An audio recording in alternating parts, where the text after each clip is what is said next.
My husband took away my seat as his wife in front of 200 guests so he could seat his millionaire ex-girlfriend there instead. And he did it at the birthday party I had spent 4 months planning for him.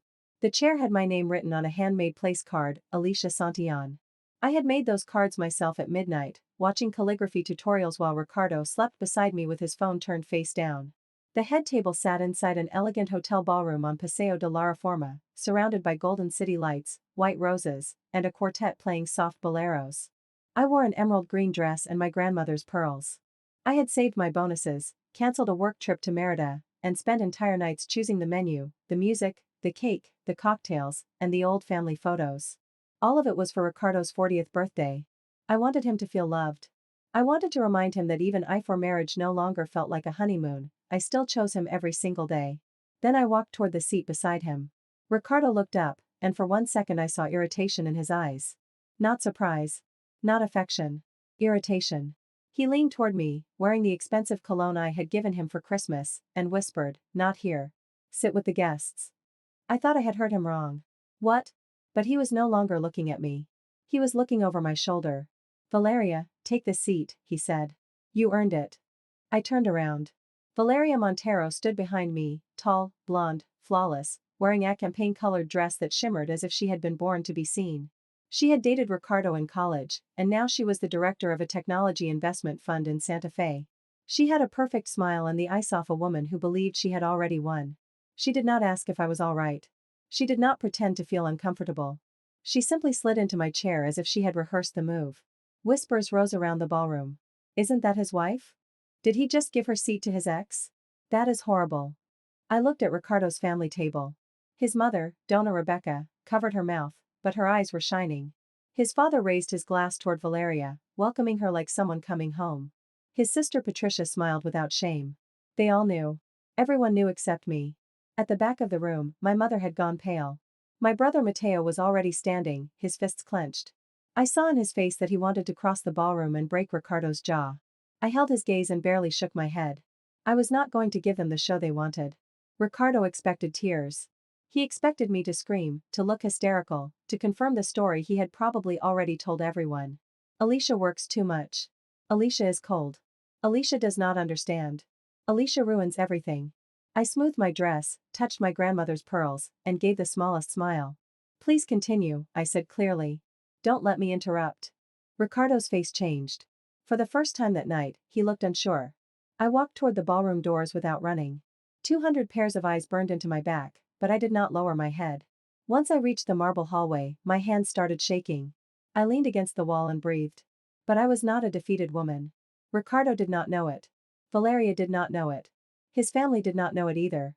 For 3 months, I had been holding the hotel key card from San Francisco, the corporate charges, the synced message on his iPad, Valeria's transfers, and the reservations for 2 connecting rooms on every trip he swore was for work. I took out my phone. The contact was saved as Dentist Sophia, in case Ricardo ever checked my messages. In reality, she was my attorney.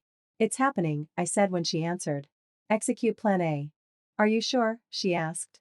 I looked at the closed ballroom doors, behind which my husband was celebrating with his mistress sitting in my place. More sure than ever.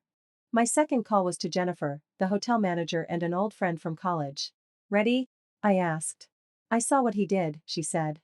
"I'm so sorry." "Don't be sorry. Just do your part when I give the signal." My third call was to the American Express fraud line. I reported that the corporate card belonging to Valeria Montero, issued by Grupo Montero Capital, had been used for personal expenses. The ballroom deposit. Part of the banquet. The premium bar. And the 5-tier cake I had designed for Ricardo. "Can the account be frozen?" I asked. "If there is, Mrs., it will go under immediate review," the representative said. "Perfect." I touched up my lipstick in the hallway mirror. I looked calm. That was what mattered. Then I pushed the ballroom doors open. Dinner had already begun. Ricardo was standing beside Valeria with one hand resting on the back of my chair. She was laughing comfortably, as if I had vanished. I walked to the stage where the quartet had been playing. The singer saw me and handed me the microphone. The music stopped. "Good evening, everyone. I am Alicia Santillán, Ricardo's wife." The word wife landed heavily. Several people lowered their silverware.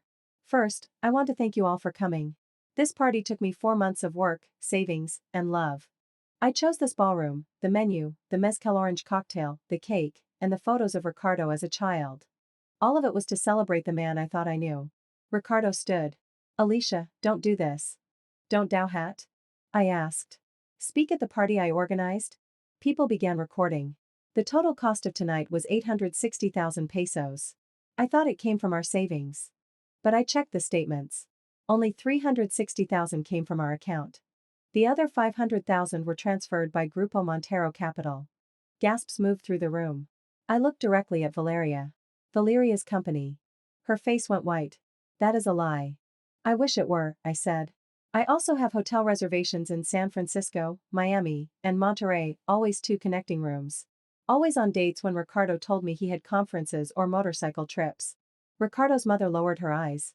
Patricia stopped smiling. And I have the messages from Ricardo's iPad. He forgot it was synced. Messages where the two of you discussed how to handle the Alicia situation after this party. Ricardo stepped toward the stage. You're crazy. No, I said. I'm a forensic specialist. I trace money for a living. At that moment, Jennifer appeared with her tablet. Excuse the interruption, she said. We have a billing issue. The card used for the deposit has been flagged for possible fraudulent use. If another payment is not confirmed within 30 minutes, we must close the event. Valeria dropped the phone in her hand. You cannot do that. They already did, I said. And your board of directors will receive the report. Ricardo grabbed my arm. Fix this. I pulled away. You told me to sit with the guests. Guests don't pay the host's problems. The ballroom exploded into murmurs. Mateo appeared beside the stage. Are we leaving? He asked. I looked at Ricardo, at Valeria, at his family, and at the tables full of people recording. Not yet, I said. We still need the cake. I took the microphone again. The ballroom lights no longer felt romantic. They felt like interrogation lights. Valeria was on the phone with someone from her company. Ricardo was breathing like a wounded bull. His father tried to call over a waiter so he could pay with his own card, but Jennifer shook her head. The contract was under review. The event had to be closed. Before we leave, I said, I want to thank the Santillan family for their performance. Dona Rebecca lifted her face. Alicia, don't be vulgar. Vulgar was watching my husband take my chair and saying nothing. Vulgar was raising a toast to his mistress while my mother cried in the back of the room. My voice did not shake. But don't worry, Senora. This is documented too. I put a screenshot on the ballroom screen. Patricia had written to Ricardo, do it in front of everyone. That way Alicia understands she no longer belongs. Another message from his mother said, Valeria actually has the class to stand beside you. The silence was brutal.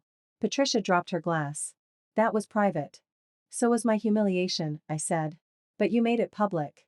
Mateo stepped onto the stage with a USB drive. On the screen appeared folders labeled hotels, transfers, messages, invoices. I did not show anything intimate. I did not need to. Money spoke louder than any scream. My attorney will file on Monday, I said.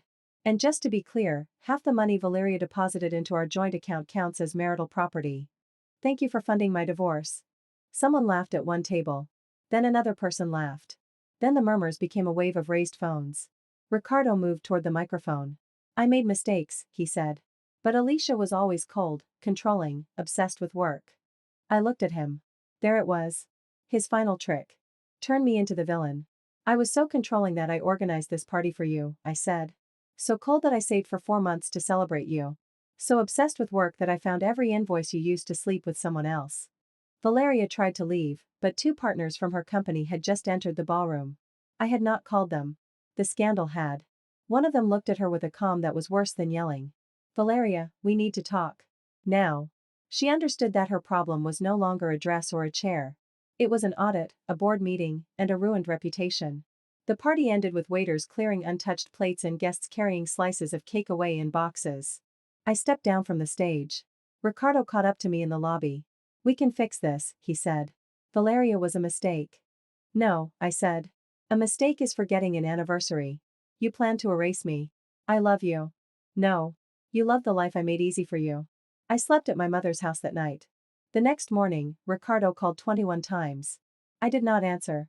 By then the videos were all over Instagram and TikTok, the birthday party where the wife exposed everyone. Some people called me cruel. Many more women wrote that they wished they had been as brave. On Wednesday, Valeria was suspended from Grupo Montero Capital for misuse of corporate resources. The investment round she had been preparing was frozen. Her champagne dress disappeared from social media, along with her victorious smile. At mediation, Ricardo arrived with an expensive attorney and deep shadows under his eyes. He asked to keep the apartment and demanded spousal support from me because I earned more. My attorney smiled like she had been waiting for exactly that kind of stupidity. We have hotel invoices charged to corporate cards, planning messages, and marital funds used to support an extramarital relationship, she said. We can negotiate, or we can make it public in court. Ricardo signed 3 weeks later. I kept the apartment because the down payment had come from my grandmother's inheritance. I also received compensation for the money used on the party and on his trips. Ricardo lost his job as commercial director. His company did not fire the so-called family man for being unfaithful. They fired him for using company resources and professional contacts to cover a lie. Donna Rebecca called me 1 month later. I did not know everything, she said. But you knew enough. She had no answer. I'm sorry for laughing, she whispered. I hope one day you understand that a woman does not become family only when it is convenient. Then I hung up without crying. I painted my bedroom deep blue, bought new sheets, and sold my grandmother's pearls to pay for a trip to Oaxaca. Not because I did not love them, but because I no longer wanted to wear around me neck something I had worn on the night they tried to take my place from me. Sometimes I still remember my hand hovering over that chair. The shame still burns, but it no longer controls me. Because that night I understood something. When someone tries to seat you among the guests in your own life, you do not always have to beg for your chair back. Sometimes you take the microphone, tell the truth, and walk away while everyone watches the stage collapse behind you.